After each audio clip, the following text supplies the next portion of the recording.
Shalom, jemaat yang dikasihi Tuhan dan yang kami kasihi.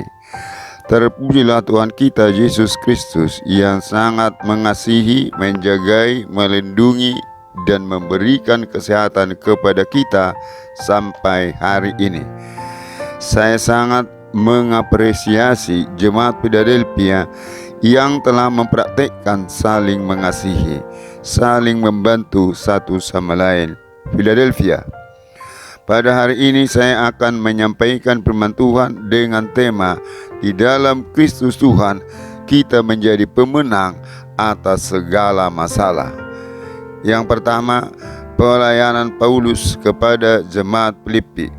Di dalam Kisah Para Rasul 16 ayat 13 sampai yang ke-15. Paulus memberitakan Injil di rumah sembahyang orang Yahudi dan sekumpulan perempuan beribadah di sana. Lydia, seorang perempuan penjual kain ungu, mendengarkan firman Tuhan dan membuka hatinya, lalu percaya kepada firman Tuhan yang disampaikan Paulus dan memberi dirinya dibaptis. Di dalam Kisah Para Rasul 16 ayat 16 sampai 18, di Filipi ada seorang hamba perempuan yang mempunyai roh tenung atau roh peramal, yang selama ini menghasilkan setoran uang yang banyak kepada tuannya.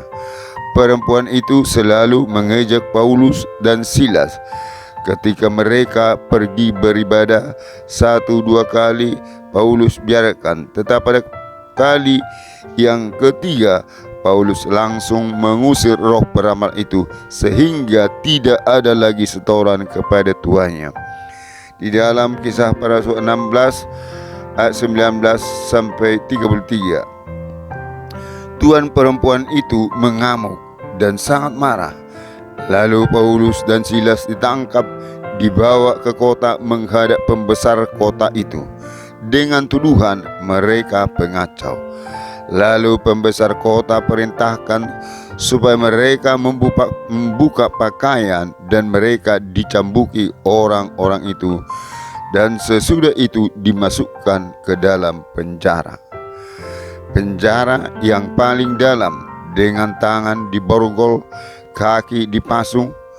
Di dalam penjara mereka tetap bersukacita walaupun sudah dianiaya dan di penjara. Bahkan tengah malam mereka memuji-muji Tuhan. Dan saat itu terjadi gempa, pintu penjara terbuka, borgol dan pasungan terlepas. Kepala penjara sangat ketakutan karena menyangka Paulus dan Silas telah melarikan diri. Dia mengambil pedangnya untuk bunuh diri, tetapi Paulus berkata, "Jangan celakakan dirimu, sebab kami semua di sini." Kepala penjara berkata, "Apakah yang kami lakukan supaya aku selamat?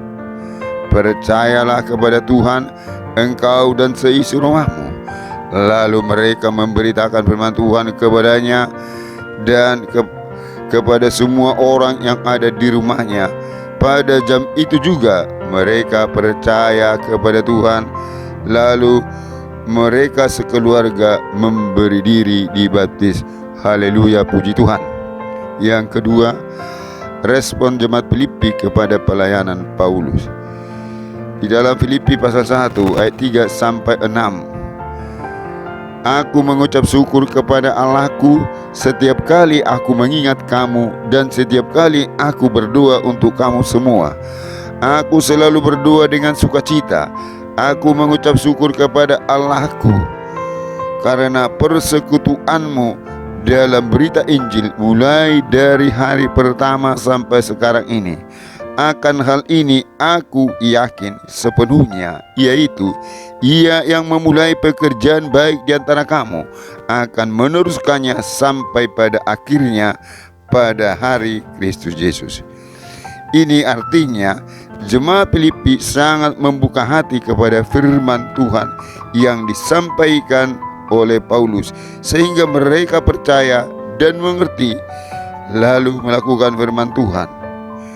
Mereka sangat menikmati firman Tuhan itu bagaikan makanan yang sangat enak, sama seperti kita kalau kita makan makanan kesukaan kita seperti pangsit, BPK, dan lain-lain. Jemaat Filipi terus menerus lapar dan haus akan firman, dan Paulus yakin hal itu akan terus sampai pada hari kedatangan Kristus Yesus. Selanjutnya, pengalaman Rasul Paulus melayani dan mengikut Tuhan. Di dalam Filipi 4 ayat 13 dikatakan, segala perkara dapat kutanggung di dalam Dia yang memberi kekuatan kepadaku. Di dalam Dia, menurut Yohanes 6 ayat 56, ketika kita makan dan minum tubuh dan darah Yesus, kita ada di dalam Dia, di dalam Yesus, yaitu ketika kita perjamuan kudus, yang berarti ketika kita hidup dalam kebenaran, menjadi pelaku firman Tuhan, bukan hanya tahu tetapi tidak mentaati firman Tuhan. 2 Korintus 13 ayat 8, karena kami tidak dapat berbuat apa-apa melawan kebenaran, yang dapat kami buat adalah untuk kebenaran. Tidak mampu melawan firman Tuhan, hanya mentaati firman Tuhan. Ada orang berkata, yang dapat kami lakukan adalah menuruti kehendak kami sendiri, karena mereka adalah orang-orang yang di luar Tuhan, hidup dalam kekudusan. Kedua hal ini adalah kehendak Tuhan. Filipi 4 ayat 13, firman Allah yang hidup. Sebab saya dapat melakukan segala kehendak Allah dengan pertolongan Kristus yang memberi saya kekuatan dan kuasa. Di dalam Tuhan Yesus, Paulus menjadi orang yang mampu melakukan segala kehendak Allah. Itu sebabnya dia hidup berkemenangan dalam segala masalah dan dipakai Tuhan untuk melakukan berbagai mujizat serta siap menderita karena kebenaran. Teristimewa di dalam Kristus, Paulus telah menjadi manusia baru.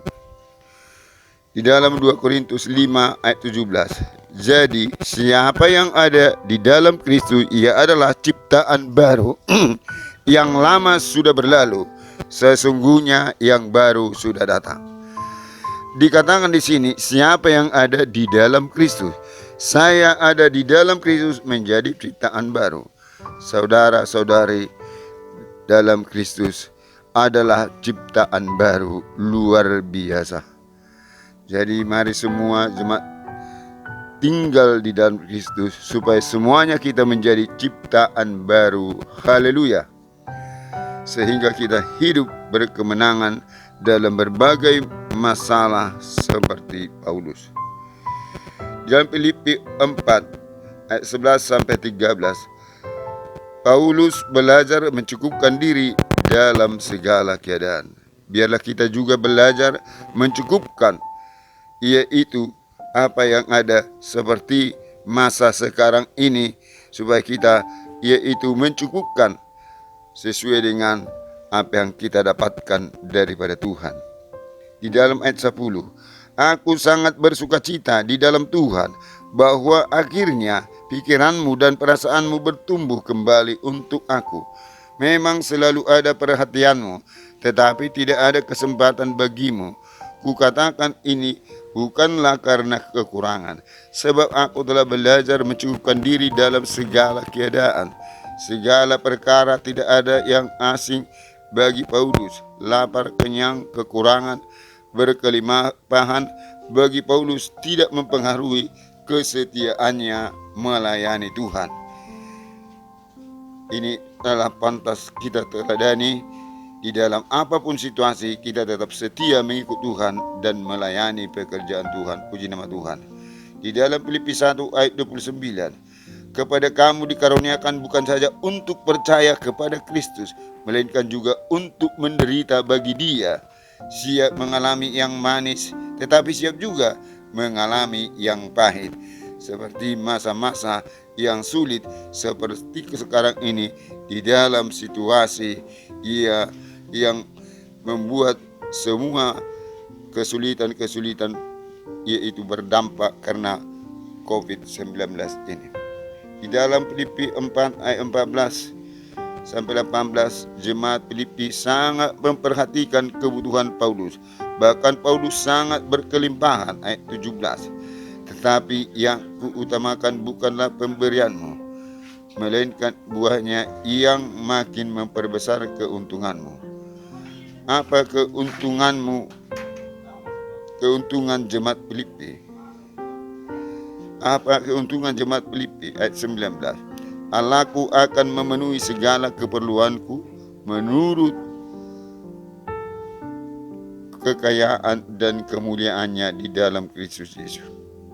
Apa yang menjadi keperluan jemaat Filipi dipenuhi oleh Tuhan luar biasa. Demikian juga bagi kita semua jemaat Philadelphia, ketika kita hidup di dalam Tuhan, kita mampu meneladani hidup Paulus, meneladani jemaat Filipi di dalam memperhatikan kebutuhan-kebutuhan hamba-hamba Tuhan yang melayani kita. Tujuan agar semua jemaat Filipi berada di dalam Dia, di dalam Tuhan kita, agar kita semua mampu melakukan kehendak Allah seperti jemaat Filipi dan diberkati Tuhan menurut kekayaan dan kemuliaan Tuhan. Puji nama Tuhan. Kita berdoa. Suka bersyukur Bapa di surga, jika hari ini kami telah yaitu menerima kebenaran firman-Mu, yaitu firman-Mu katakan segala perkara dapat kutanggung di dalam Dia yang memberikan kekuatan kepadaku. Tuhan, tolong kami semuanya benar-benar Tuhan membuka hati, dan kami boleh menangkap kebenaran firman Tuhan. Kami boleh menangkap isi hati Tuhan buat kami pada hari ini, agar kami Tuhan kuat dan kokoh, yaitu di dalam Kristus. Ketika kami yaitu menjadi ciptaan baru di dalam Kristus, kami adalah orang-orang yang kuat, yang ditolong Tuhan, yang mampu melakukan kehendak Allah seperti yaitu jemaat Filipi. Ya Tuhan, tolonglah kami Tuhan, semuanya kami boleh meneladani jemaat Filipi yang begitu lapar dan haus akan firman Tuhan, yang begitu taat kepada kebenaran firman Tuhan, yang begitu juga yaitu memperhatikan yaitu hamba-hamba Tuhan. Terima kasih Tuhan, sehingga kami menjadi orang-orang yang memperoleh berkat-berkat yang baru, sehingga Tuhan akan menyatakan kepada kami, Allahku akan memenuhi segala kebutuhanmu sesuai kekayaan dan kemuliaanmu di dalam berkat rohani, berkat jasmani, bahkan damai, sukacita, perlindungan Tuhan. Segala penyakit dijauhkan, keluarga dipulihkan, anak-anak juga diberkati sesuai dengan kekayaan kemuliaan Tuhan. Terima kasih Tuhan, terima kasih. Terpujilah nama Bapa di surga kekal sampai selamanya. Haleluya. Amin.